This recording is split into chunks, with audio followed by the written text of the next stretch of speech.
প্রধান অতিথির মূল্যবান ভাষণ পেশ করবেন এদেশের লক্ষ কোটি মানুষের রাজনৈতিক ও আধ্যাত্মিক রাহবার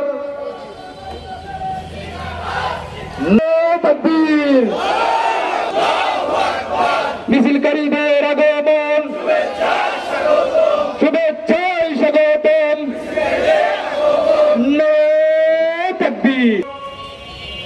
আজকে এই সমাবেশে প্রধান অতিথির মূল্যবান ভাষণ পেশ করবেন এদেশের লক্ষ কোটি মানুষের রাজনৈতিক ও আধ্যাত্মিক রাহবার সংগ্রামী সাথী ও বন্ধুগণ, জুলাই আগস্ট বিপ্লবের পর আমরা ভেবেছিলাম বাংলার এই জমিনে ন্যায় প্রতিষ্ঠিত হবে।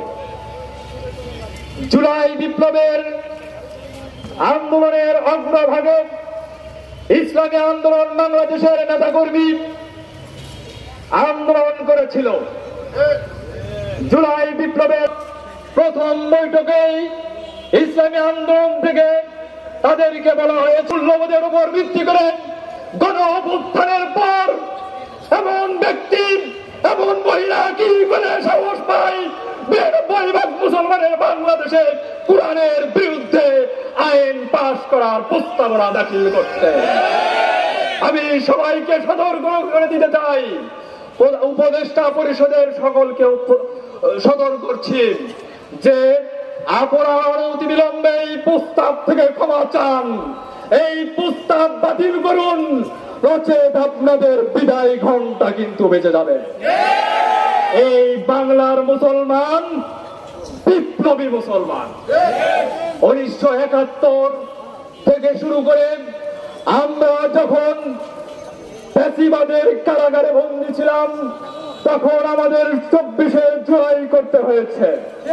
২৪শে জুলাইয়ের পরেও যদি আমাদের আবারও ইসলামের প্রতি আঘাত হানে, ইসলাম নিয়ে যদি প্রশ্ন ওঠে, আবারও যুদ্ধ হবে, আবারও আন্দোলন হবে।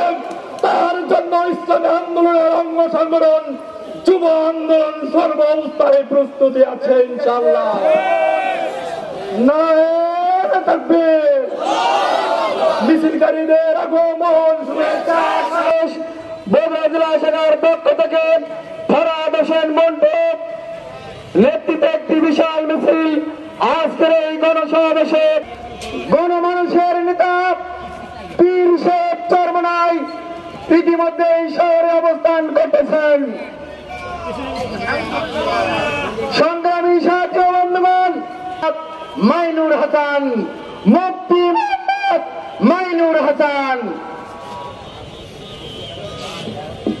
আসসালামু আলাইকুম ওয়া রাহমাতুল্লাহি ওয়া বারাকাতুহু। নাহমাদুহু ওয়া নুসাল্লি আলা রাসূলিহিল কারীম, আম্মা বা'দ, ফাআউযু বিল্লাহি মিনাশ শাইতানির রাজীম। বিসমিল্লাহির রহমানির রহিম।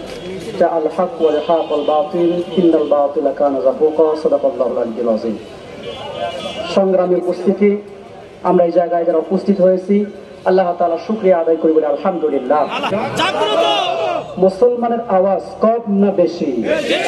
মুসলমানের আওয়াজে গৌর গোবিন্দ যদি পরাজয় হতে পারে, আজকে মুসলমানের আওয়াজে বাংলার জমিন থেকে তাগুত এরা বিতাড়িত হতে বাধ্য হবে। কতক্ষণ ঠিক কিনা?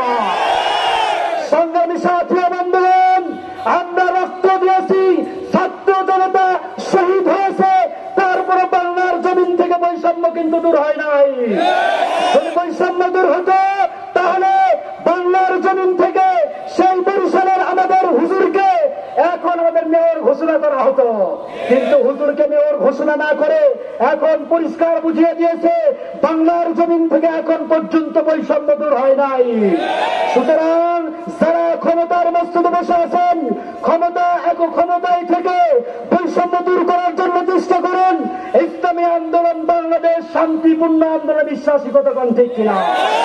যদি শান্তিপূর্ণ ভাবে আমাদের মেয়রকে ঘোষণা করা না হয় তাহলে ইসলামী আন্দোলন বাংলাদেশ আঙ্গুল বাঁকা করতে বাধ্য হবে।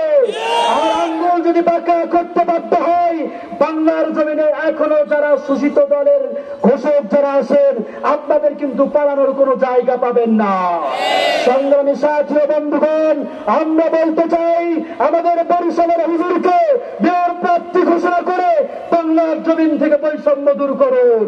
নাসরুম মিনাল্লাহি ওয়া ফাতহুন করুন। ওয়া বাশশিরিল মুমিনিন। আসসালামু মিছিলকারীদের আগমন, সংগ্রামী সাথী ও বন্ধুগণ, কাল উপজেলার পক্ষ থেকে আমাদের সিনিয়র সাথী ও বন্ধুগণ, সমাবেশের এই পর্যায়ে গুরুত্বপূর্ণ বক্তব্য নিয়ে আছেন জাতীয় উলামা মাশায়েখ আইম্মা,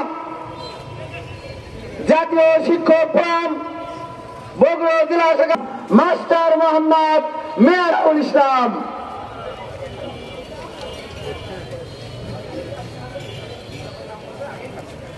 সাতমাতা মুক্ত মঞ্চের গণসমাবেশের সম্মানিত প্রধান অতিথি, বিশেষ অতিথি, সম্মানিত সভাপতি এবং বগুড়া জেলার বিভিন্ন স্থানের নেতৃবৃন্দ, সকলকে আমার পক্ষ থেকে শুভেচ্ছা এবং অভিনন্দন। নারী সংস্কার কমিশন সহ তাদের কোরআন সুন্নাহ বিরোধী প্রস্তাবনা বাতিল, জুলাই আগস্ট বিপ্লবে গণহত্যাকারীদের বিচার, দুর্নীতিবাজদের গ্রেপ্তার, অবৈধ সম্পদ বাজেয়াপ্ত ও নির্বাচনে অযোগ্য ঘোষণা, পিআর পদ্ধতিতে জাতীয় সংসদ নির্বাচন এবং